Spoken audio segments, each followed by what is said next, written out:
वसुदेवसुतं देवं कंसचाणूरमर्दनं देवकी परमानन्दं कृष्णं वन्दे जगद्गुरुम्।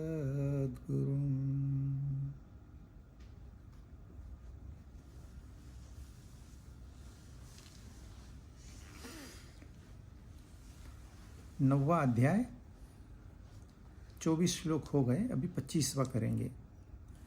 उन्होंने कहा था अनन्यास चिंतयन्तो माम ये जना पर्युपासते तेषा नित्याभियुक्तानां योगक्षेमं वहाम्यहम्। मैं योगक्षेम दूंगा किसको? जो अनन्य होकर चिंतन करता है और उपासना करता है। फिर उन्होंने कहा यदि आप मुझे अन्य देवताओं में पूछते हो तो यह अविधि पूर्वक है। थ्रू समबड़ी क्यों आ रहे हो आप? सीधे आ जाओ ना। क्योंकि मैं ही भोक्ता हूं, मैं ही प्रभु हूं। अल्टीमेटली आपके सारे भोग, सारे मालकियत ये मेरी ही है। अननेसेसरीली हम ये एश्यूम करके बैठे हैं ये मेरा है। अब वो बता रहे हैं कि कैसे लोग आम तौर पर कैसी पूजा करते हैं, कैसे व्रत करते हैं और क्या करना चाहिए। गीता दोनों साइड आपको बताती है, ये नहीं कहती कि यही पकड़ो, ये आपकी मर्जी है। पहले आपको ये बताती ये मार्ग से जाएंगे तो एंड रिजल्ट क्या है, ये मार्ग से जाएंगे तो एंड रिजल्ट क्या है। मार्ग तो हम नहीं चुनना है, वो गीता नहीं चुनेगी। तो यहां वो 4 प्रकार के लोग बताते हैं जो व्रत करते हैं। 25वां श्लोक, यान्ति देवव्रता देवान् पितॄन्यान्ति पितृव्रताः भूतानि यान्ति भूतेज्या यान्ति मद्याजिनोऽपि माम्। देवताओं का पूजन करने वाले देवताओं को प्राप्त होते हैं, पितरों का पूजन करने वाले पितरों को प्राप्त होते हैं, और भूतों का पूजन करने वाले भूतों को प्राप्त होते हैं, और मेरा पूजन करने वाले मुझे प्राप्त होते। मैं कौन हूं? मैं हम सबकी आत्मा है, हम सबका आनंद स्वरूप है, हम सबका ज्ञान है, हम सबका शुद्ध प्रेम है। वह शुद्ध प्रेम कह रहा है मैं आपको प्राप्त हो सकता हूं। वह शांति कह रही है मैं आपको प्राप्त हो सकती हूं। हम सुनते ही नहीं है। प्रश्न वहां पर है। पहले तो गीता की किताब कितने लोगों ने खोली है? आप फल पुष्प पत्र चढ़ाओगे उसको, कभी खोल के पढ़ने का प्रयत्न किया है? नहीं पढ़ सकते। कभी समझने का प्रयत्न किया है?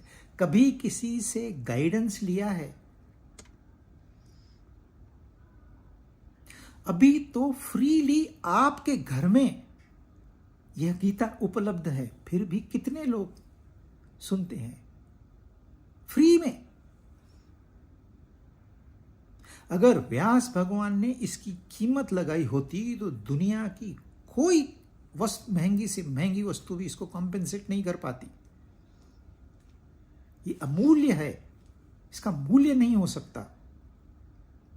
इसलिए जिन्होंने भी इसका अभ्यास किया वो कभी मूल्य नहीं मांगते, क्योंकि उनको पता है इसका मूल्य कोई चुका ही नहीं सकता। आप में इतनी हिम्मत ही नहीं है। तो वो आपका स्वयं आत्मस्वरूप कह रहा है मेरा पूजन करो। आप समझते हो वो जो हमारे घर में पत्थर की मूर्ति है ना, वो बात कर रही है, वो हमें क्या देगी? अरे वो माध्यम है, वो जुड़ने के लिए, क्योंकि आपको कुछ चाहिए देखने के लिए उन्होंने बना के आपके सामने रख दिया। कमजोरी आपके अंदर है, आप उसको जान जाओ। लेकिन हम लोग क्या करते हैं, हम अन्य व्रत करते हैं। व्रत का मतलब है एक डिसिप्लिन। हर देवता के लिए एक विधि होती है, उस विधि का प्रयत्न करके वैसे ही कार्य करने को कहते हैं व्रत। लोग उपवास रखते हैं, कहते हैं हम व्रत में हैं। मौन व्रत रखते हैं, 21 दिन का उपवास, 40 दिन का उपवास व्रत करते हैं। हाँ, किसको उसका बेनिफिट मिलता भी है, किसको नहीं मिलता है। तो व्रत कितने प्रकार के व्रत बताए उन्होंने? पहले 3 प्रकार के बताए, उसके ऊपर हम ध्यान देंगे। एक तो है देवताओं के लिए व्रत करते हैं, दूसरे हैं पितरों के लिए, और तीसरे हैं भूतों के लिए। अभी भूत का अर्थ है एलिमेंट्स, जैसे आकाश, वायु, अग्नि, जल, पृथ्वी, ये भूत है। इनका व्रत करना मतलब इन पे अभ्यास करना। दूसरे हैं जो भूत प्रेत है। लोग एश्यूम कर लेते हैं, वो कल्पना कर लेते हैं कि हमको भूत ने पछाड़ लिया है, अब उसका इलाज होना चाहिए, इस भूत को निकालो। और उनके गुरु रहते हैं, वो भी कहते हैं हाँ आपको भूत ने पछाड़ लिया है, हमारे पास आ जाओ, हम झाड़ फूक करके उसको भगा देंगे। और कुछ ना कुछ करते हैं, वो झाड़ू लेके आते हैं मोरपंख का, उसको हु हु हु हु करते हैं और बोलते हो गया आपका भूत भाग गया। एक डमी खड़ा कर देते हैं, बोलते हाँ क्या शांति है। फिर लोग जाके उनको दान देते हैं, उनकी कमाई हो गई, उनको लेना देना ही नहीं है। ऐसे ऐसे गुरु है, नहाते भी नहीं है, गंदे मैले कपड़े पड़े हैं, बाल बिखरे पड़े हैं।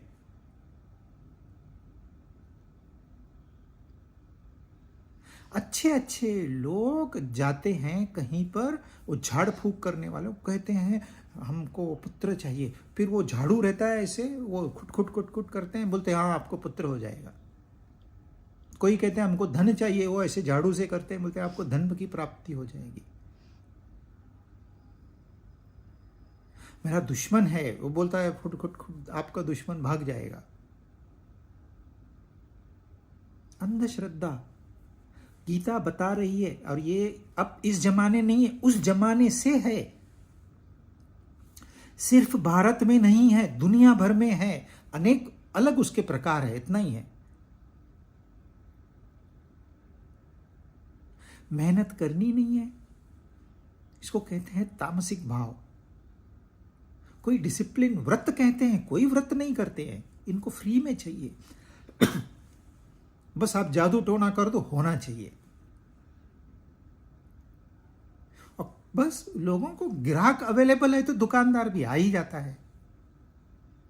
जहां डिमांड है वहां सप्लाई भी है।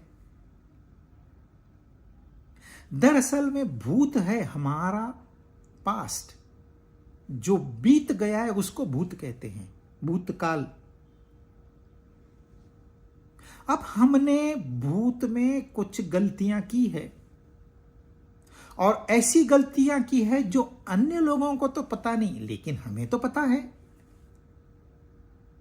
और हमें यह भी पता है यह क्षमा करने योग्य गलती नहीं है, फिर भी हम उसको ढांक के रखते हैं। तो अपनी अंतरात्मा अंदर से कुदेरती है, अपने को ही श्राप देती है। उसी को कहते हैं पाप, क्योंकि वह जो उद्विग्नता है वह शांति से बैठने नहीं देती।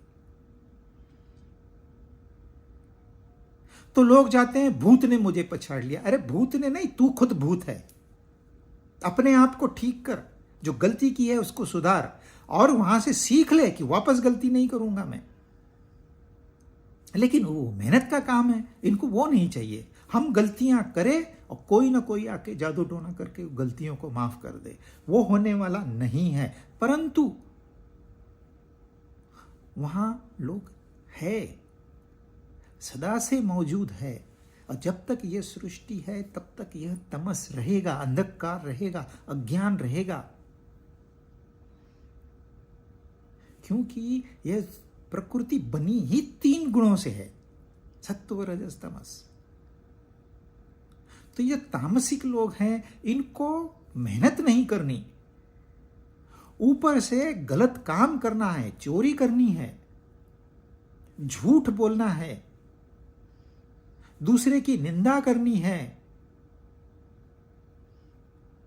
हर लालच में फंस जाना है, कहाँ मुझे फ्री में मिलता है। इसलिए तो इतनी बड़ी बड़ी एडवर्टाइजमेंट, एक के ऊपर एक फ्री, लोग दौड़े जाते हैं। कोई सोचता ही नहीं सचमुच फ्री दे रहे हैं क्या।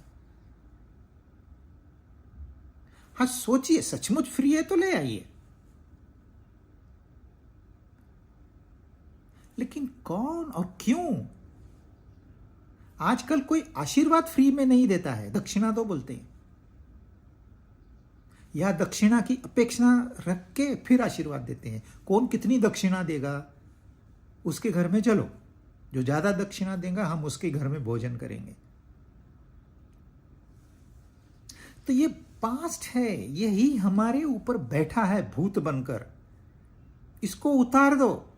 कब तक भूत में जियोगे, और उसको कोई जादू टोने वाला नहीं कर सकता, कोई झाड़ फूक वाला कुछ नहीं कर सकता। एक महिला आई किसी झाड़ फूक करने वाले के पास, बोली मेरे पेट में बहुत दर्द है, आप उतार दीजिए। तो किसी ने उसको कहा, अम्मा यहाँ थोड़ी आपका पेट दर्द, आपको कुछ समस्या होगी, आप डॉक्टर के पास चले जाओ।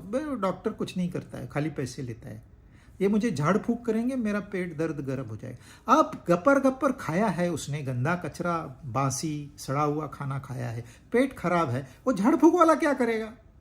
लेकिन इनका अंधविश्वास है। दूसरे हैं जो पितरों की पूजा करते हैं, व्रत करते हैं पितरों के लिए। हमारे यहाँ एक नेबर था, आईपीएस, रिटायर्ड आईपीएस ऑफिसर। उसके घर में एंट्री करो, सामने दीवार पे इतनी बड़ी तस्वीर थी, दूसरा कुछ दिखता ही नहीं है दीवार पे। तो मुझे लगा कोई संत महात्मा होंगे इनके गांव के वगैरह। तो मैंने पूछा है किसकी तस्वीर, बोले मेरे पिताजी की तस्वीर है। पितरों का वो आदर करते हैं, लेकिन उनके आदर्शों का आदर करते हैं कि नहीं वो पता नहीं है। हमारे यहाँ 15 दिन सिर्फ पितरों को दिया हुआ है। आपने पितरों को याद करना है। क्यों याद करना है? क्योंकि वो गए और हम जा रहे हैं, ये याद दिलाने के लिए। हमारा भी वही डेस्टिनेशन है। यह पहली यादगिरी होनी चाहिए। फेस्टिवल पितरों के बाद शुरू होते हैं, सारे सेलिब्रेशंस होते हैं, लेकिन पहले आप ये श्राद्ध करिए, याद करिए। एटलीस्ट कोई फॉर्मेलिटी करने की जरूरत नहीं, याद करिए वो गए, हम भी जा रहे हैं। दूसरी बात है, हमारे यहाँ सरनेम होता है। वह जो सरनेम होता है वह हमारे फैमिली में किसी ने तो अच्छा काम किया हुआ है। हमारे पिताजी नहीं, दादाजी नहीं, उनके कोई परदादा 5-10 पीढ़ियां पहले, 15 पीढ़ियां भी हो सकता है, 20 पीढ़ियां भी हो सकता है, किसी ने तो अच्छा काम किया है, नाम कमाया है। और हर कुटुंब में कोई ना कोई ऐसा व्यक्ति होता है, उसका नाम चलता है एज अ सरनेम। हाँ, आप कौन हो? मैं इनका हूं, ऐसे कहते हैं। तो वह आदर्श जो है वो हमारे आंखों के सामने आ जाता है। क्या हम उन आदर्शों पे चल रहे हैं? क्या रास्ता भटक गए हैं? इसके लिए पितरों को याद करना है। लेकिन लोग फॉर्मेलिटी करते हैं, ब्राह्मण को बुलाओ, बोलते हैं यार वो क्या है, एक बार का ये झंझट मिटा दो। बोलता है चल मैं तुझे गया लेके जाता हूँ, पिंडदान करेंगे, फिर तू पितरों को भूल जा। और भूल जाते हैं। सिंपल। और जो फॉरेन चले गए वो तो कहते हैं हमारे यहाँ ऐसी कोई सिस्टम नहीं है, आप लोग अंधश्रद्धालु हो, आप करो, हम नहीं करेंगे। वो तो झड़क देते हैं अपनी जिम्मेदारी। लेकिन प्रयोजन है, बिगैर प्रयोजन के नहीं है। ये प्रयोजन है कि आप याद करो, उनके आदर्शों पे चलने की कोशिश करो। और महत्वपूर्ण बात, वो गए, हम भी जाएंगे। अब हम जाएंगे, यह जब निश्चित है तो हो सकता है हम गलत कामों से बच जाएं, पापों से बच जाए, हो सकता है।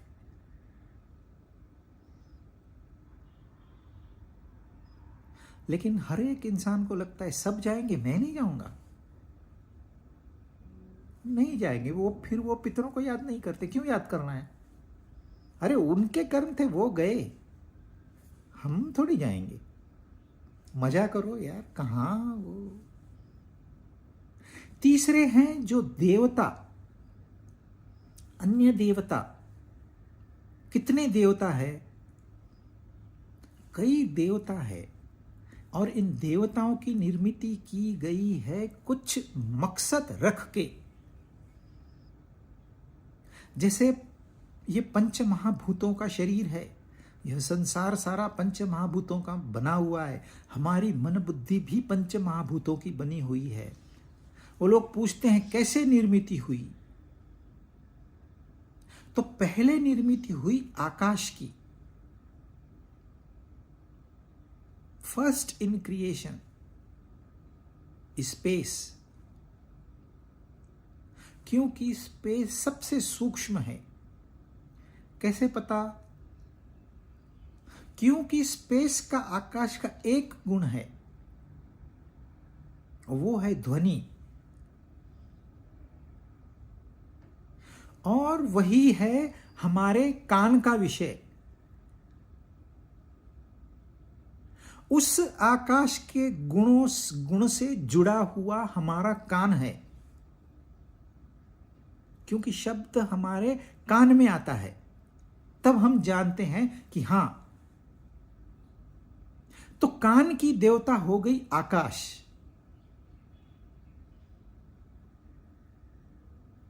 और शब्द के लिए सिर्फ कान से ही जाना जा सकता है। कान नहीं है तो शब्द नहीं है। शब्द को आप देख नहीं सकते, शब्द को आप छू नहीं सकते। फिर आकाश से आई वायु। वायु का गुण है स्पर्श। वायु स्पर्श से जानी जाती है और शब्द से भी जानी जाती है। मतलब त्वचा भी वायु को जान सकती है और कान भी वायु को जान सकते हैं। दो इंद्रियों से हम वायु को जान सकते हैं। तो त्वचा की देवता हो गई वायु, विंड गॉड, वायु देवता। यह त्वचा से संबंधित है। लेकिन वायु को हम 2 इंद्रियों से जान सकते हैं, इसलिए वायु आकाश से स्थूल है। फिर वायु से उत्पन्न हुई अग्नि। सूर्य देवता उसका प्रतीक है।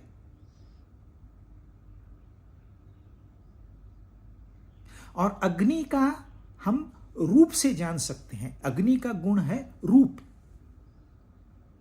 और रूप हमारी आंखों का विषय है। तो आंखों की देवता हो गई अग्नि या सूरज।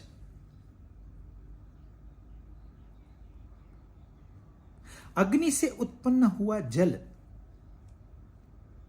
अग्नि हम आंखों से देख सकते हैं, त्वचा से भी जान सकते हैं, और कान से भी हम जान सकते हैं कि हां अग्नि है। 3 इंद्रियां जान सकती है अग्नि को, इसलिए अग्नि वायु से स्थूल है। अग्नि से आया जल, जो कि अग्नि से स्थूल है। जल का गुणधर्म है रस, और रस हम जब खाना खाते हैं, कुछ जुबान पे रखते हैं, तो उसको पहले नहलाया जाता है, आपने एक चॉकलेट का पीस डाल दिया तो वैसे के वैसे नहीं रहेगा, वो चॉकलेट को नहलाया जाएगा, पिघलाया जाएगा, चबाया जाएगा, तब जाके रस उत्पन्न होगा। फिर अब हमारी टंग उसको टेस्ट करेगी और डिसाइड करेगी अंदर ढकलना है या बाहर ढकलना है। वहां जल नहीं होगा तो कोई टेस्ट नहीं है, वहां पर कोई स्वाद नहीं है। लेकिन जल को हम देख सकते हैं, स्पर्श कर सकते हैं, सुन सकते हैं। तो 4 इंद्रियां है जिसके माध्यम से हम जल को जान सकते हैं। लेकिन जल का गुण है स्वाद। और आखिरी में सबसे स्थूल है पृथ्वी, जिसको 5 इंद्रियां जान सकती है, परंतु पृथ्वी का गुण है गंध। गंध हमारी नाक का विषय। तो हमारे 5 इंद्रियां जो है उनके 5 देवताएं हैं। तो जब हम रूप इस विषय में उलझ जाते हैं, हम अग्नि देवता का पूजन कर रहे हैं, व्रत कर रहे हैं, और क्या। उस जमाने में बताने का तरीका अलग था, इस जमाने में तरीका बदल गया, प्रिंसिपल वही है, वो नहीं बदला।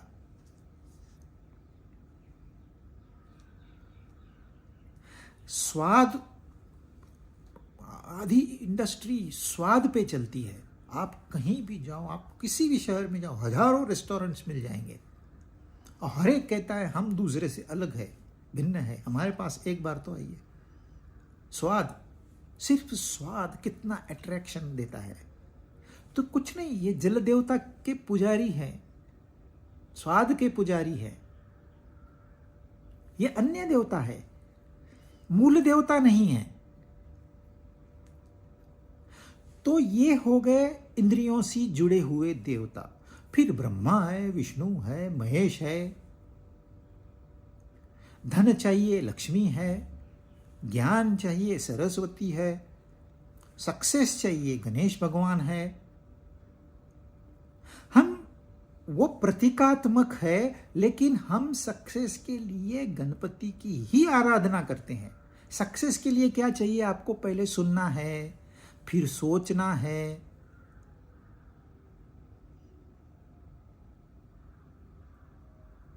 फिर अपनी अक्ल को बढ़ाना है।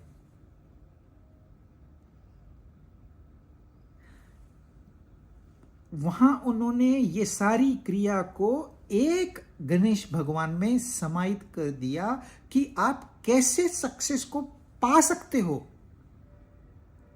लोग कहते हैं क्या आप हाथी के सर की पूजा करते हो? अरे वह ज्ञान भरा पड़ा है वहां पर, आपको वो दिखेगा नहीं, लेकिन करते तो आप वही हो, क्योंकि आपको ज्ञान नहीं है, आपको सक्सेस नहीं मिलता है। क्योंकि आप गणेश की आराधना नहीं करती, आपको सक्सेस नहीं, कामयाबी नहीं मिलती है। कामयाबी के लिए कुछ तो डिसिप्लिन है जो हमें गणेश भगवान सिखाते हैं। यूं ही लक्ष्मी विष्णु के चरण नहीं दबा रही। हमको लक्ष्मी तो चाहिए, लेकिन विष्णु नहीं बनना, नामुमकिन। आप विष्णु बन जाइए, पालनकर्ता बन जाइए, लक्ष्मी आपके कदमों में होगी।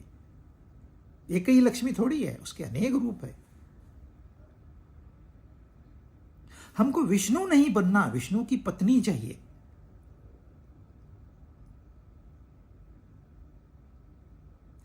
तो ये है तीसरे प्रकार के लोग। इनको लगता है हम बड़े श्रेष्ठ हैं, लेकिन ये अन्य देवता है। आप भूल कर रहे हो, खामखा में अहंकार को उत्पन्न कर रहे हो, जो कि आपको ले डूबेगा। फिर आप कहोगे हमने तो इतना किया, इतना किया, इतने मंदिर बनाए, इतनी पूजाएं कराई, इतने यज्ञ कराए, इतने उपवास किए, इतने दान किए, कुछ नहीं मिला, कुछ नहीं मिलेगा। यह पहले ही निश्चित था। आपने सही सलाह ली, अपनी अक्ल का इस्तेमाल किया, क्या गीता के इस श्लोक को पढ़ा? ये लौकिक बातें हैं, ये आपको स्वर्ग लेके जा सकती है या नरक लेके जा सकती है, लेकिन फिर आप वहीं खड़े पाओगे। उदाहरण से समझ लीजिए, एक चोर है, जेब कतरा है, वो क्या देखता है, दूसरे के जेब में पैसे दिखते हैं उसको, और उसका यही कोशिश है कि वो पैसे मेरे जेब में आ जाए। एक चोर को धन दिखता है दूसरे की जेब में, वहां से अपनी जेब में डालने वाले को चोर कहते हैं। और एक दानी है, उस दानी को अपनी जेब में धन दिखता है, वो अपनी जेब से निकाल के दूसरे के जेब में डालता है। चोर धन को देखता है, दूसरे की जेब से अपने जेब में डालता है। दानी भी धन देखता है, अपनी जेब से दूसरे के जेब में डालता है। लेकिन जब चोर पकड़ा जाता है तो उसको कूटते हैं, मारते हैं, जेल में डाल देते हैं, नरक यातना उसको भोगनी पड़ती है। लेकिन कितने दिन जेल में रहेगा? जेल वाले बोर हो जाते हैं, निकालो यार इसको, वो निकाल देते हैं। नरक में घूम के आ गया, 10 साल बीत गए। और जो दानी है वो मिलते, अरे सर सर सर आप कैसे हो सर, क्या महान हो सर आप, बहुत आपने कितने दान पुण्य किए हैं, कितनी धर्मशालाएं बनाई है। वैसे हम भी दान स्वीकार करते हैं, हम भी भगवान के भगत है, हमारे ऊपर भी जरा ध्यान रखना। पर आप महान हैं दानी। तो एक नरक के काबिल है, दूसरा स्वर्ग के काबिल है, लेकिन दोनों का ध्यान धन पे है।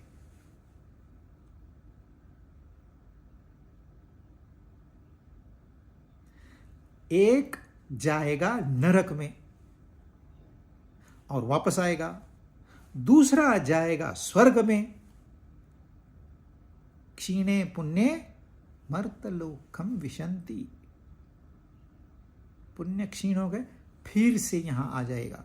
10 साल बीत गए, तो 10 साल की तपस्या के बाद में क्या हासिल हुआ? 0। आप वहीं खड़े हो। चलो और 10 साल, अब हो सकता है वो जो नरक में जाके आया है उसको थोड़ा समझ आ गई है, अब वो प्रयत्न करके स्वर्ग में एंट्री, वो दानी हो जाता है, वो तपस्वी हो जाता है, फिर स्वर्ग में एंट्री लेता है। और ये पहले जो स्वर्ग में गया था ये नरक में एंट्री लेता है। और 10 साल गए, 10 साल के बाद दोनों वापस आ गए, क्योंकि उसकी सजा खत्म हो गई, वापस आ गया। इसके भोग खत्म हो गए स्वर्ग के, वापस आ गया। 20 साल बीत गए, कहां खड़े? वहीं, कोई प्रोग्रेस नहीं। यहीं से शुरुआत की थी, यही सिलसिला जारी है, पूरी उम्र गुजर गई, आप कहां हो? वहीं।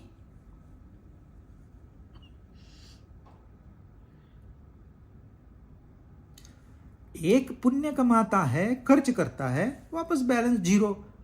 दूसरा पाप कमाता है, डेबिट है, उसको फिर क्रेडिट करता है, फिर बैलेंस 0। फिर 0 से प्लस करता है, फिर प्लस से 0, फिर माइनस करता है, फिर 0। आवागमन, चक्कर काट रहे हैं, कुछ नहीं हासिल हुआ। हम थोड़ा स्वर्ग के द्वार तक गए, क्या नाचने लगते हैं, हमने इतना किया, इतने बंगले बनाए, इतनी गाड़ियां ली। कितने दिन उसके ऊपर नाचोगे? कितने दिन, कितने महीने? You are back.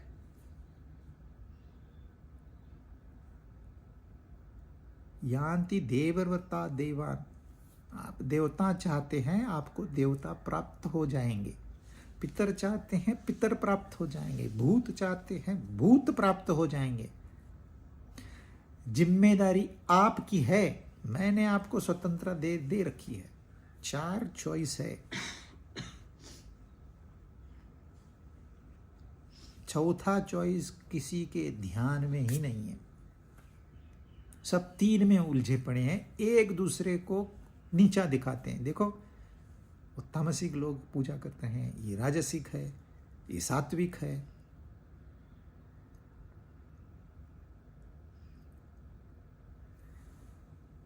यान्ति मध्या जिनो पिमाम, जो मेरा पूजन करते हैं वो मुझे प्राप्त होते हैं। आपको क्या चाहिए?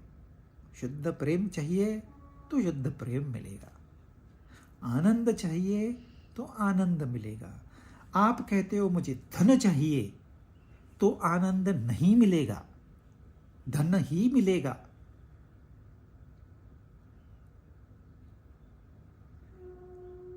तो ये फर्क जान लीजिए। आप लक्ष्मी के उपासक है, परमात्मा के उपासक नहीं है।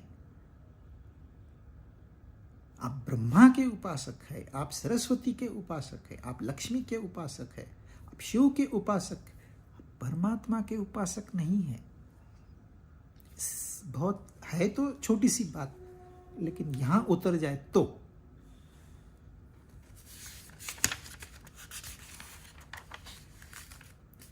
छब्बीस, पत्रम पुष्पम फलम तोयम यो मे भक्त्या प्रयच्छति तदहम भक्त्युपरुतम अश्नामि प्रयतात्मनः। जो कोई भी मुझे पत्र पुष्प फल जल प्रेम पूर्वक, भक्ति पूर्वक, प्रीति पूर्वक अर्पण करता है, उस प्रयतात्मना को, उस प्रयत्न करने वाले को, जिसने भक्ति पूर्वक भेंट दी, चढ़ाई है, उस भेंट को मैं खा लेता हूं। अश्नामी मतलब मैं खा लेता हूं, यानी कि मैं ग्रहण कर लेता हूं, स्वीकार कर लेता हूं। अब प्राइमा फेसी आपको लगेगा ये भगवान क्या भूखा है क्या, उसको पत्र पुष्प फल जल चाहिए? आप फूल दोगे, फूल भगवान खा लेंगे, पत्ते दोगे, पत्ते भगवान खा लेंगे। ये पत्र पुष्प फलम तोयम, ये खाली डेकोरेटिव आइटम्स हैं। इससे भी अगर सस्ता फ्री में आपको कुछ मिलता है वह चढ़ाइए, लेकिन भगवान आपने क्या चढ़ाया ये नहीं देखते। आपने किस वृत्ति से चढ़ाया है उस वृत्ति को खा लेते हैं। उस वृत्ति का नाम है भक्ति और प्रयत्न। भक्त्या और भक्त्युपरुतम, भक्ति भाव से, तो ये 2 बार कहा है उन्होंने। तो आपका भाव महत्वपूर्ण है, पत्र पुष्प फल तोयम नहीं है। और प्रयतात्मना, कोई इसको नहीं समझाता है। सब लोग पत्र क्या है, पुष्प क्या है, फल क्या है, जल क्या है, इसके ऊपर गीता में कहा है, बराबर है, गीता में कहा है कि आप पत्र चढ़ाओ, मैं पत्र खा लूंगा। तो लोग पत्ते तोड़ते हैं, चढ़ा देते हैं, बोलते देखो भगवान को पत्ते चाहिए थे, हमने दे दिए। जो लिखा है वो अभी नहीं पढ़ा है आपने, समझना तो दूर, जो नहीं लिखा है वो पढ़ते आएगा तो आपने गीता पढ़ी। लेकिन पंडित लोग इसका ऐसे अर्थ निकालते हैं, वो कहते हैं फल चढ़ाओ। चढ़ाओ मतलब किसको चढ़ाओ? वो पंडित को मिलने वाले हैं तो कहेंगे चढ़ाओ। अगर पंडित को नहीं मिलने वाले तो वो बोलते हैं फल की जरूरत नहीं है, क्यों इतने महंगे फल क्यों चढ़ाते हो? और साधक भी बोलते हैं हाँ सही है, इतने महंगे फल क्यों चढ़ाने के भगवान को? भगवान को तो फूल से भी पेट भरता है। इसलिए आप मंदिरों में जाएंगे, आजकल फल नहीं चढ़ते। एक जमाना था फल चढ़ाते थे और फल का एग्जामिनेशन होता था, इंस्पेक्शन होता था। यदि दाग है तो भगवान को नहीं चढ़ाना है। और अभी सड़े हुए फल चढ़ाएंगे या फल ही नहीं चढ़ाएंगे।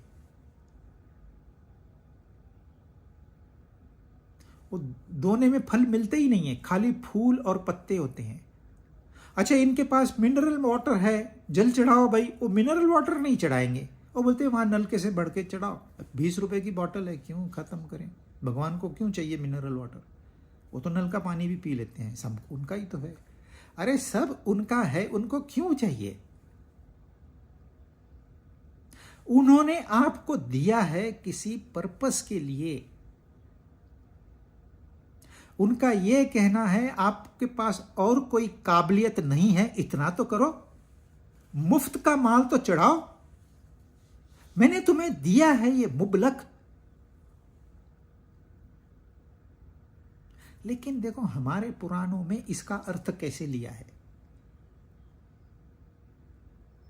गजेंद्र मोक्ष एक कहानी है, सुंदर कहानी है।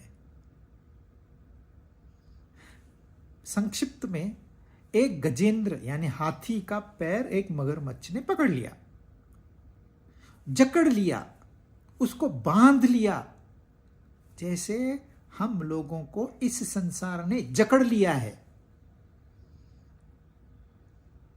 अब हाथी बोलता है मैं तो हाथी हूं, छुड़ा लूंगा अपने आप को। प्रयत्न करता है, नहीं। हम भी कहते हैं अरे हमारे पास बुद्धि है, कर्तृत्व है, हम क्या नहीं कर सकते। इस संसार क्या चीज है, हम छुड़ा लेंगे अपने आप को। प्रयत्न तो करके देखिए। हाथी ने प्रयत्न किया, मुमकिन नहीं हुआ, तो उसने क्या किया, एक फूल लिया और फूल चढ़ाया परमात्मा को। तुरंत आ गए, सुदर्शन से उस मगरमच्छ को काट दिया, गजेंद्र मोक्ष हो गया, छूट गया। वो क्या एक फूल से छूट गया? जी नहीं, उसने जान लिया कि मेरा यह अहंकार किसी काम का नहीं है, इसलिए उसने सब कुछ छोड़ के अपने आप को परमात्मा के स्वाधीन कर दिया। और परमात्मा उसी समय प्रकट होते हैं जिस समय हमारा अहंकार शून्य हो जाता है। तो हमने उस गजेंद्र के मन की स्थिति का अभ्यास करना है, न कि उसने फूल चढ़ाया मैं भी फूल चढ़ाऊंगा। आपके फूल के वो भूखे नहीं है, आपके भाव के भूखे हैं। जब भाव मन में जगता है, भक्ति मन में जगती है, तो उसे पता चलता है, शायद आपको खुद को पता नहीं चले, उससे पता चल जाता है, वो दौड़े चले आएंगे। इसलिए वो क्या कह रहे हैं, मैं खा लेता हूं, लेकिन क्या? आपकी भक्ति, आपका भक्ति भाव, आपने प्रेम से चढ़ाई हुई भेंट, आपके प्रयत्न वो खाते हैं। जो पंडित है वो यहां ध्यान ही नहीं देते, वो कहते हैं पत्थर चढ़ाओ, पुष्प चढ़ाओ, पत्रे चढ़ाओ, जल चढ़ाओ, हो गई आपकी पूजा, आपको पुण्य हो गया, आप दान दो। अरे ये 51 101 से नहीं चलेगा, 5001 कम से कम चाहिए।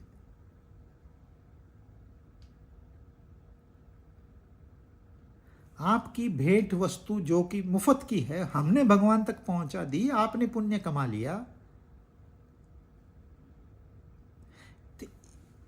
भावना महत्वपूर्ण है, क्योंकि इस श्लोक में तो उन्होंने ये फ्री की चीजें बताई है। अब अगले श्लोक में जो बताएंगे ना, वो हम चढ़ाएंगे ही नहीं, यही नहीं चढ़ा पाते। तो ध्यान हमारा है इन स्थूल बातों पर। यहां क्या लॉजिक है मुझे बताइए आप। प्रयत्न करना है, इसमें थोड़ा सा लॉजिक है। बाकी भक्ति भाव से पुष्प पत्र ये चढ़ाना है, इसमें क्या लॉजिक है। लेकिन प्रेम में क्या लॉजिक होता है? आप कैसे जानोगे वो मुझसे प्रेम करती है? कोई उसका एग्जामिनेशन होता है, कोई चेकलिस्ट है, ये क्वेश्चन ये उत्तर, ये क्वेश्चन ये उत्तर, टोटल करो, इतने मार्क्स थे, 100 में से कितने मिले? 70 मिले, हाँ मतलब प्रेम करती है। इसे नहीं है। प्रेम की तो भाषा भी नहीं होती, वो हो जाता है। तो यहां भक्ति हो जाती है जिसमें भाव है, जो अर्पण करने को तैयार है, माध्यम कुछ भी हो। जिसने अर्पण करना सीख लिया उसको भगवान ने स्वीकार कर लिया। भगवान, यह आपकी कल्पना में जो भगवान है वो नहीं है, वैसा कोई भगवान नहीं है। भगवान को लेके नफरत फैल रही है इस दुनिया में। भगवान के नाम पर मैं तुझसे नफरत करता हूं, ये कोई डायलॉग हो गया? आपका भगवान नफरत ही भगवान है, उसका नाम नफरत है या प्रेम है?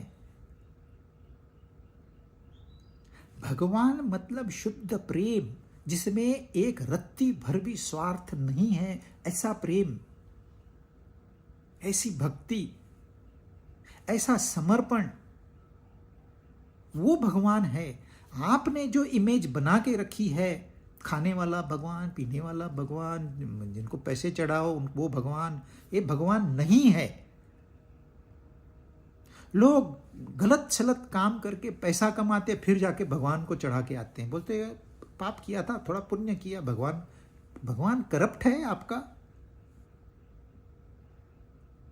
ना आपका भगवान नफरत सिखाता है, ना आपका भगवान करप्ट है। तो आपने अपने अपने में हिसाब से भगवान बना लिया, वैसा भगवान है ही नहीं।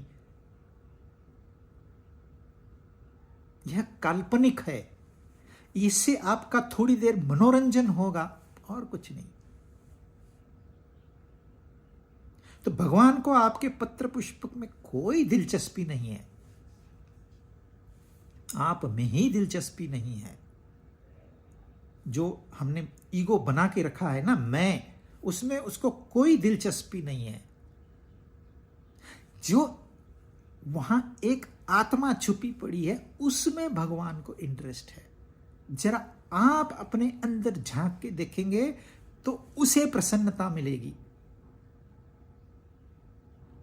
ये तो शुरुआत है। शुरुआत आपको पत्र पुष्प फल जल इससे करनी है।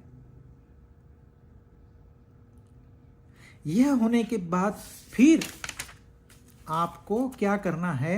सेम श्लोक है आगे भी।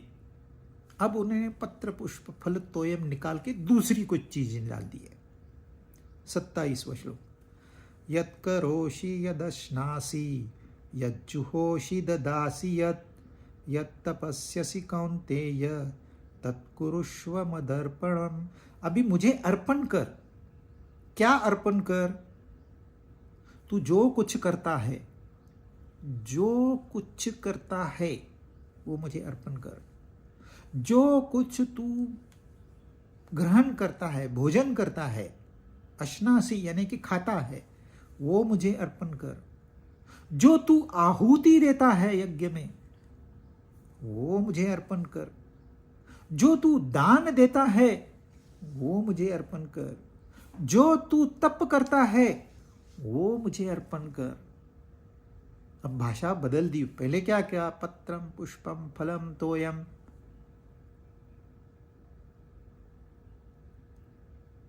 हम खुश हो गए, अरे सस्ते में भगवान पटते हैं। अब देखिए, जो करता है मतलब हाथ से करता है, आंख से करता है, पैर से करता है, कान से करता है, सारे इंद्रियों की क्रिया, ये तो कुछ भी नहीं है। जो भी तेरी भावनाएं हैं, प्रेम है, नफरत है, ग्रीड है, लस्ट है, जो भी तेरी कामनाएं हैं, जो भी तेरे राग द्वेष है, मुझे अर्पण कर। जो भी तू सोचता है, मुझे अर्पण कर। एक विचार इंसान को परमात्मा तक पहुंचा सकता है। एक विचार इंसान को गहरे से गहरे नरक में डलवा सकता है। एक विचार। सारी सृष्टि की निर्मिति केवल एक विचार से हुई है। जैसा हम सोचेंगे वैसा ही यह संसार होगा। सब लोग चाहेंगे दुनिया में शांति रहे तो दुनिया में शांति होगी। कोई एक सेक्ट चाहेगा दुनिया में अशांति हो तो उतने हिसाब से अशांति होगी। जो आदमी अंदर से अशांत है वो कैसे चाहेगा दुनिया में शांति रहे? जो हमारे अंदर है वही तो बाहर आएगा। इसलिए वो कहते हैं अपना संसार बनाने से पहले वो विचार भी मुझे अर्पण कर दे। विचारों पे नियंत्रण नहीं है, कोई बात नहीं, अर्पण कर दे, मुझे दे दे। रिस्पेक्टफुली, आदर पूर्वक देने का नाम है अर्पण। और क्या अर्पण करते हैं? उसी की चीज को उसी को अर्पण करते हैं।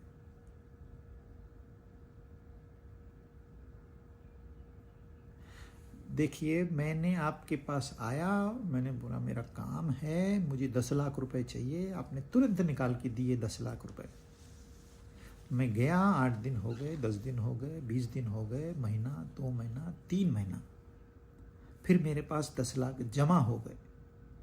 ये तुरंत मेरा कर्तव्य बनता है कि मैं आपको रिटर्न कर दूं, क्योंकि जब तक मैं देता नहीं तब तक जिंदगी का भरोसा नहीं है। यह बोझ अभी मेरे ऊपर है, ये तो फिर अगले जन्म में भी चलेगा। पहले बोझ को उतार दो।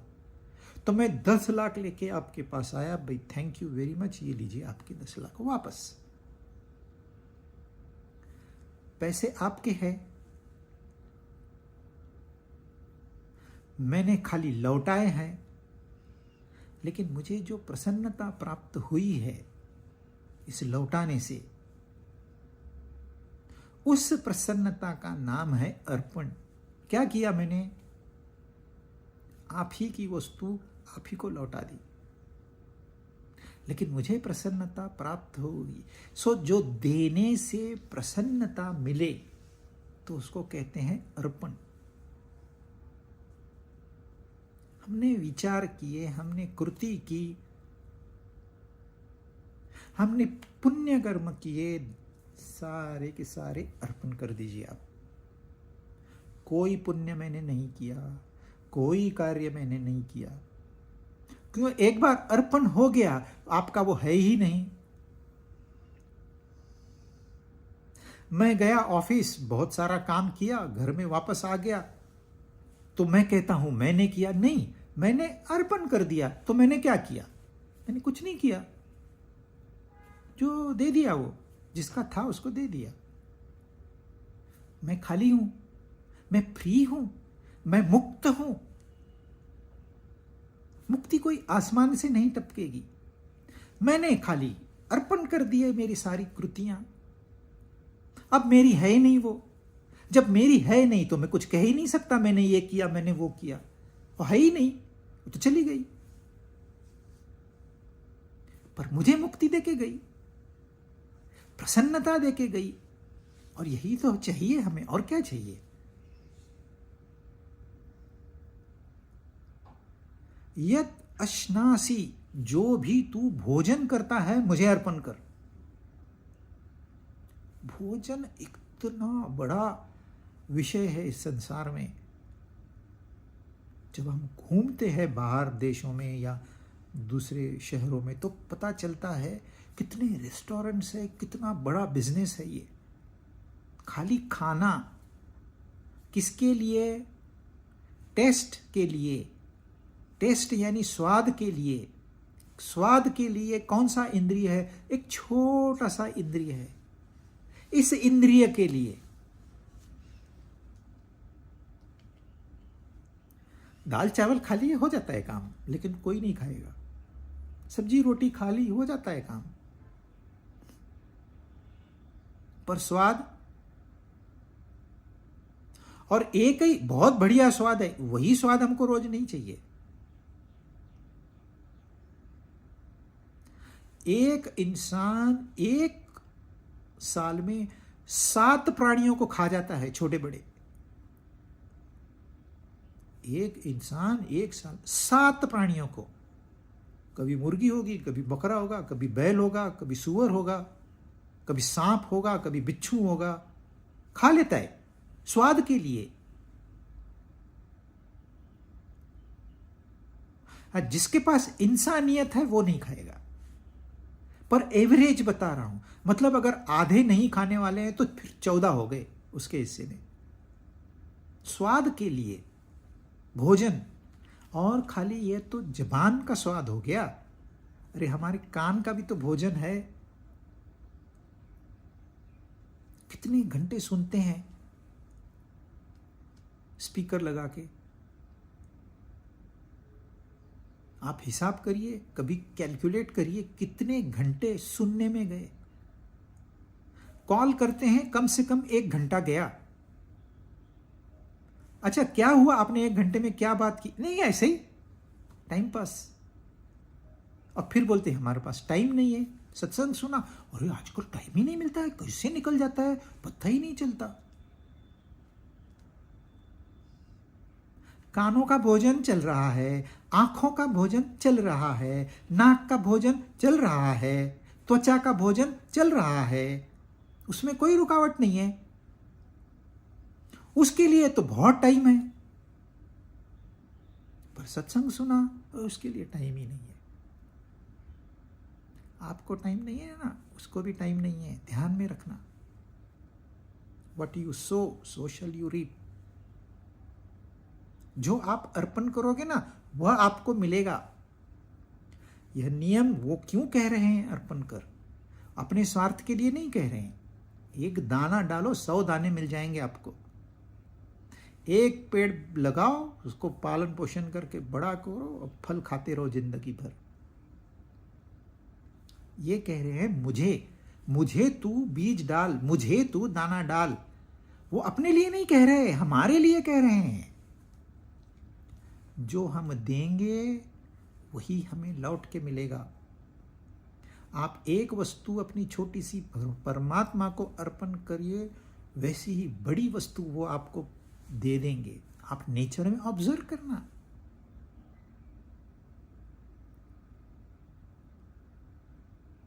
जो भी हम अर्पण करेंगे उसका दुगुना, तिगुना, चौगुना, 5 गुना, 100 गुना भगवान हमें लौटाते हैं।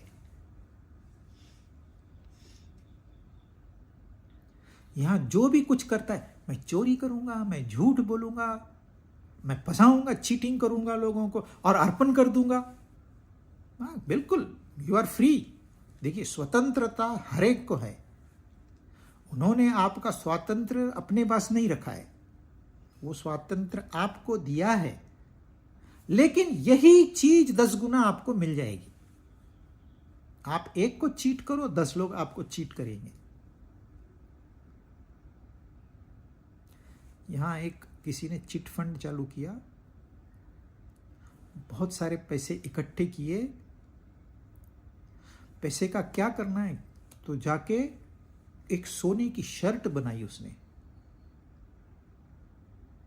पब्लिक का पैसा, और फोटो निकाल के न जाने कहां कहां पोस्ट किया उसने। फेमस हो गया तुरंत, इंस्टेंट। लोगों को तो ऐसे ही लोग चाहिए। जो फंसाने वाले हैं ना वो जल्दी पॉपुलर होते हैं, इसलिए जो जल्दी पॉपुलर होते हैं उनसे सावधान रहना, कुछ ना कुछ गड़बड़ है। फिर उसके दोस्तों ने एक पार्टी रखी, सेलिब्रेशन किया। उसको कहा तू सोने का शर्ट पहन के आना।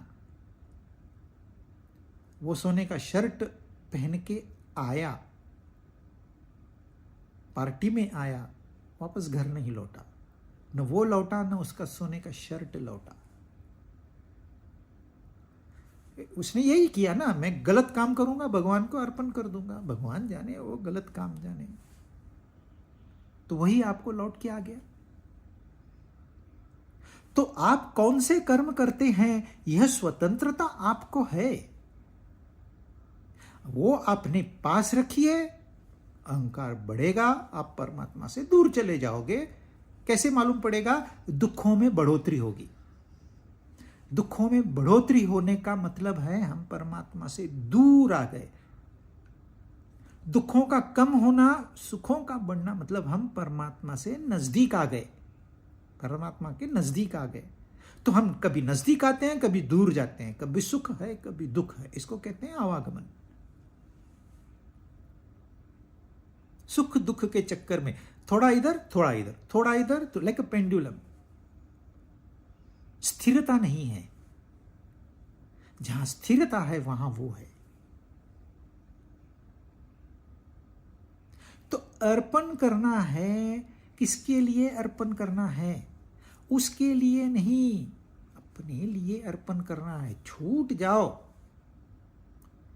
ये भोजन मैंने नहीं किया, क्या स्वाद है, क्या स्वाद नहीं है, अरे प्रसाद है। उनको भोग लिया, लगाया, उन्होंने हमको प्रसाद रूप में दिया, हमने ग्रहण कर लिया। सिंपल सी बात है। आपने भोजन छोड़ना नहीं है। उपवास करने से आपको कोई लाभ नहीं होगा। अगर आपकी प्रकृति उपवास के योग्य नहीं है तो एक इंसान उपवास करता है 40 दिन का, लेकिन वो एकदम तंदुरुस्त है, दौड़ता है। दूसरा 20 दिन का उपवास करता है, चल नहीं सकता है। तो उसके लिए, पहले वाले के लिए तो उपवास ठीक है, दूसरे वाले के उपवास गलत है। विल किल हिमसेल्फ, सुइसाइडल है। पहले अपनी प्रकृति को जानिए, फिर आप अर्पण करिए। अपने कुवत के अनुसार अर्पण करिए। जो भी भोजन करता है, आंख का भोजन होता है, कान का भोजन होता है, वह सब उसको अर्पण करिए। जो कुछ यज्ञ करता है, जो कुछ हम आहुति देते हैं, लोग कहते हैं लकड़ी आहुति देते हैं, घी आहुति देते हैं, वो धान्य आहुति देते हैं। अरे वैसे नहीं, वो तो खाली सिंबॉलिक है। आहुति, हम ऑफिस गए, हमारे पास कुछ टैलेंट है, कुछ लेबर है, कुछ स्किल है, कुछ दिमाग है, हम उसकी आहुति देते हैं, तब तो वो संस्था आगे बढ़ती है, तब तो यज्ञ होता है। तो इस यज्ञ में मेरी आहुति है ना। कंपनी को 500 करोड़ का मुनाफा हुआ, मेरा कंट्रीब्यूशन है ना उसमें। वह जो मेरा कंट्रीब्यूशन है, वो मैं यदि परमात्मा को अर्पण कर दूं तो अब वो मेरा नहीं है। मेरी पगार चल रही है, उसका इससे कोई संबंध नहीं है।